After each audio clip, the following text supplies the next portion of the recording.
Well, good morning. Here it is. It's Tuesday.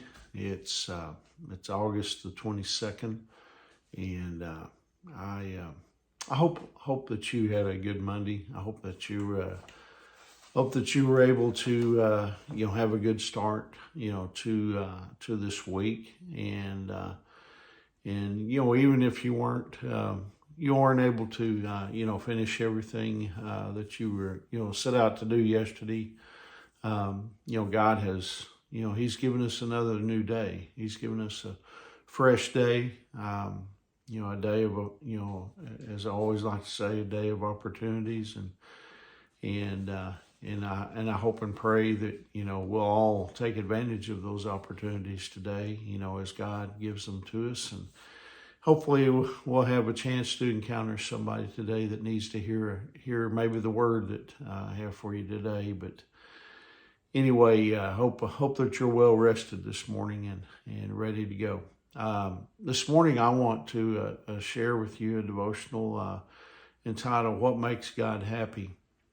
In Luke chapter 12, verse 32, it says, "So don't be afraid, little flock, for it gives your Father great happiness to give you the kingdom." Sometimes we tend to look back, on our lives, and we might think, well, if I would have known then what I know now, I would have done things differently to have a better life. I mean, when you get down to it, that's what we all want. We want, we want a better life.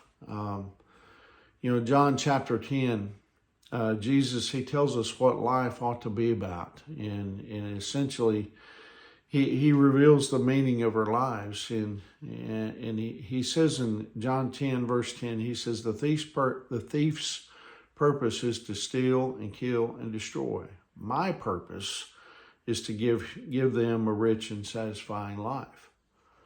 Now, often the Bible, will contrast, two things in order to, teach us a certain principle.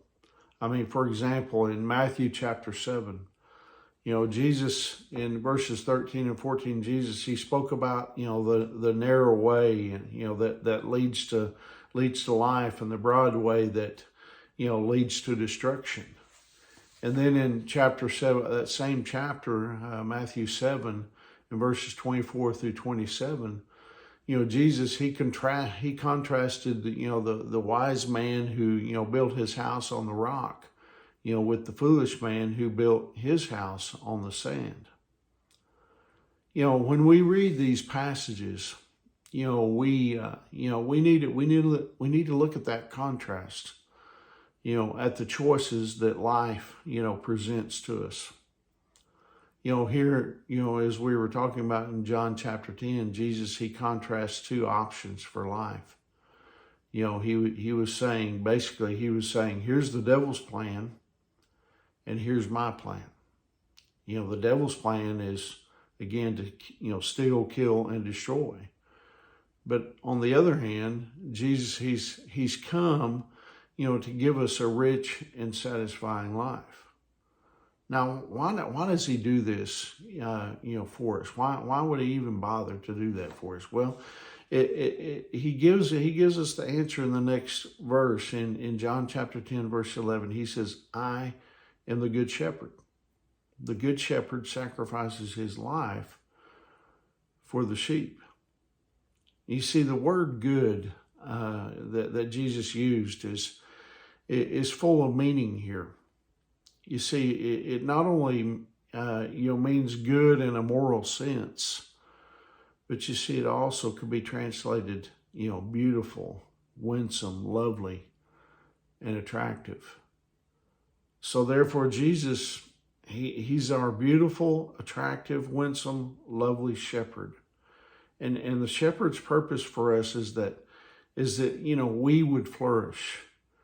Now, when he says that he wants us to flourish, now that doesn't necessarily mean, that we're going to be rich in, a monetary sense.